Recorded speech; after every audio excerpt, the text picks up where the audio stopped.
Hello guys! Luto ako ngayon ng pansit. Ito na yung ano natin guys. Igisa ko na.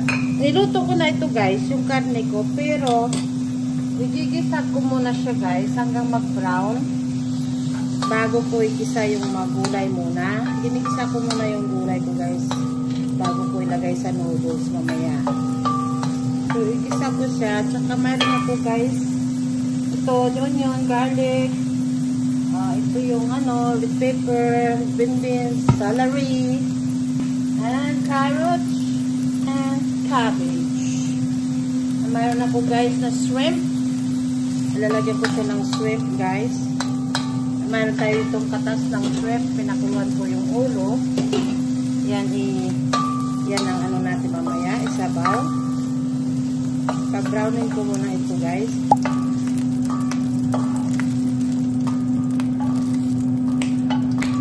Guys, stir fried ko muna yung gulay ko guys para hindi siya lapsa pa. Okay, isa ko dito sa onion, garlic, yung onion, yan, sipirit ko siya guys. Ganyan ako pag nagluluto para hindi lapsa yung gulay mamaya. Sipirit ko sila. Ayan natin yung red pepper.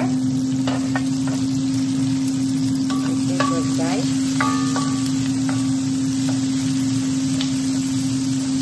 Yung carrots. Nag-guys ko na sila lahat guys. Ayan. Para hindi malata yung gulay natin. Ayan.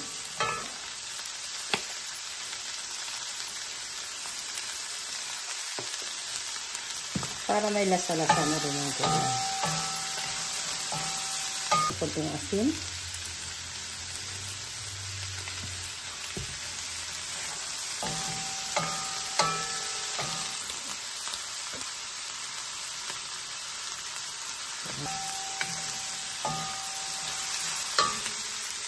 Bango na guys. Ito ang gulay. Cabbage.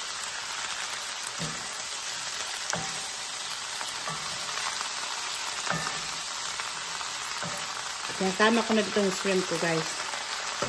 Yan siya. Kasi ang shrimp madali lang maluto.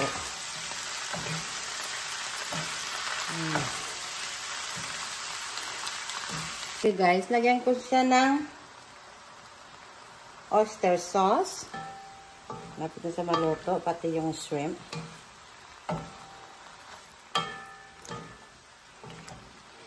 Tanggalin na natin siya guys. Tanggalin ko na ito sa kawali.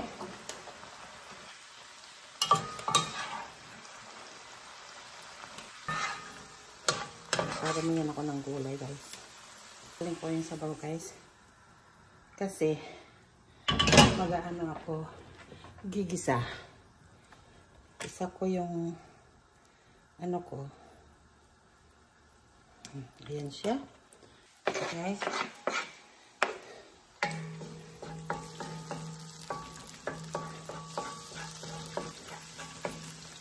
Maraming sibuyas.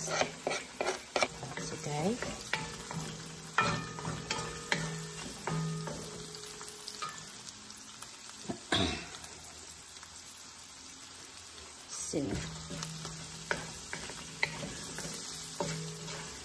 Dito ko ilagay ngayon ng sabaw guys. Tapos titimplahin ko siya. Pepper. Kunti lang yung black pepper ko kanina. Lagay na natin yung baboy na sinistir fry ko. Ano ko siya kahit pina-brown. Shrimp broth. Ito yung sabaw ko guys. Nakuluan kong shrimp ng ulo. Nalagyan ko siya ng chicken broth guys. Tama-tama lang ito mamaya. Pag kulang, dagdagan ko na lang. Yan. Malit, kunti lang yung guys. Tsaka, soy sauce. Tsatsantan ako guys. Ayan. Hanggang mag-dark na yung sauce. Kunting dark. Ayan. Then, lagyan ko siya ng oyster sauce. Ayan. Guys, lagyan ko siya ng patis. Lagyan ko siya ng kunting patis.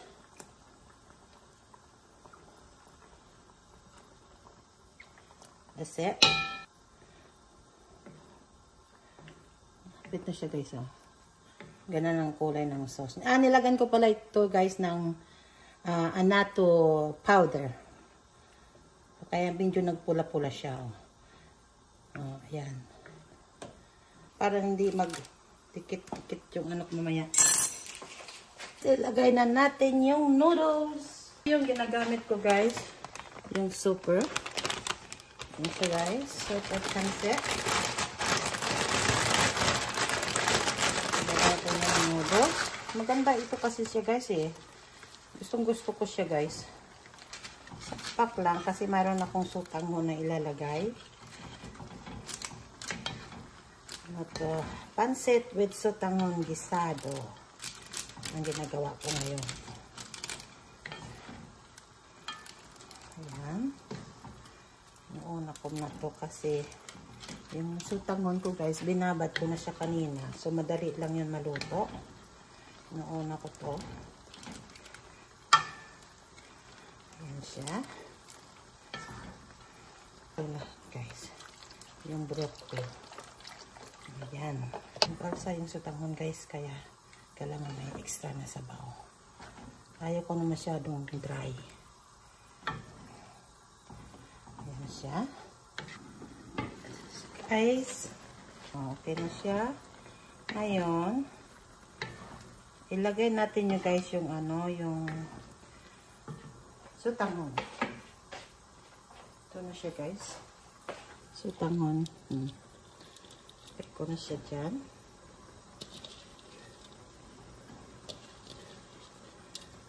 Ayan. Tikit-tikit. Kasi magsip-sip ito ng you know guys, this noodle is suck a lot of water. So that's why ako wala. Kasi mamaya mag-ano na yun siya guys, mamala na siya bigla. Ayan. So madali lang siya lutuin. See? Para hindi basa yung gulay guys. Kaya kailangan igisa nyo na separate yung gulay. Pag nagluto kayo ng pansit o sutanghon o bihon. Ganun ako pag nagluluto. Kasi luto na siya yo. Kasi hinahalo ko na lang yung noodles. Luto na yung noodles. Oh. Ayan. Ayan na ang resulta ng niluto nating pansit gisado. Ayan. Crunchy belly. Nice guys eh. Okay guys, ito na yung luto natin. Ayan siya guys. May crispy. Crispy. There you go. Mas pansit, masarap. Unang subo, kain tayo. Hindi naman parati. Crunchy.